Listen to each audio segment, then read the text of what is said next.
শিশুদের কোলাহলে মুখরিত ক্যাম্পাস এখন যেন এক ধ্বংসস্তূপ। সোমবার রাজধানীর মাইলস্টোন স্কুল অ্যান্ড কলেজে বিমান বাহিনীর একটি যুদ্ধবিমান বিধ্বস্ত হলে খালি হয় বহু মায়ের বুক। দেশজুড়ে শোকের ছায়া। রাতেই শিক্ষার্থীদের ক্ষোভে উত্তাল হয়ে ওঠে দিয়াবাড়ি এলাকা।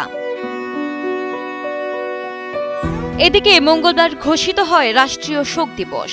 একই দিনে সকাল ৯টা থেকে শিক্ষার্থীরা ক্যাম্পাসের সামনে অবস্থান নেয় এবং ৬ দফা দাবিতে বিক্ষোভ শুরু করে। শিক্ষার্থীদের দাবিগুলোর মধ্যে রয়েছে নিহতদের সঠিক নাম ও তথ্য প্রকাশ, আহতদের পূর্ণাঙ্গ তালিকা প্রকাশ, শিক্ষকদের সঙ্গে সেনা সদস্যদের অসৌজন্যমূলক আচরণের জন্য প্রকাশ্যে ক্ষমা, ক্ষতিগ্রস্ত পরিবারকে ক্ষতিপূরণ, ঝুঁকিপূর্ণ প্লেন বাতিল ও আধুনিক প্লেন চালু, মানবিক ও নিরাপদ প্রশিক্ষণ পদ্ধতি চালু।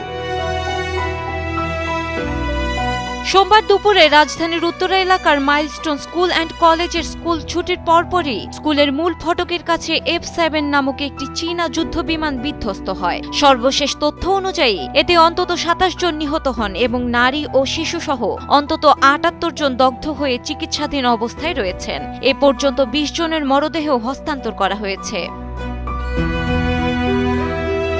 ঘটনাস্থলে তৎপর রয়েছে আইন শৃঙ্খলা বাহিনী ও বিমান বাহিনীর সদস্যরা। চলছে ধ্বংসাবশেষ সরানোর কাজ ও আলামত সংগ্রহ।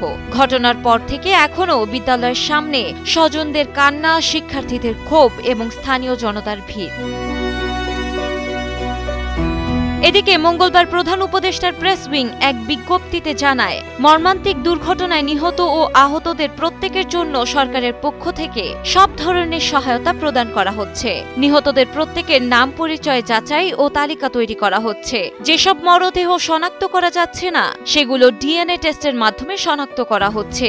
এছাড়া কেউ যদি নিখোঁজ থেকে থাকে তবে অতি দ্রুত স্কুল কর্তৃপক্ষের সঙ্গে যোগাযোগ করার অনুরোধ করা হয়েছে।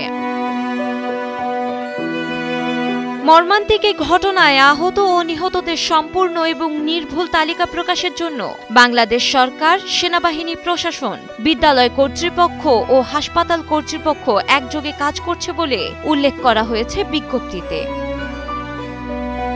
ডেস্ক রিপোর্ট, সময়ের আলো।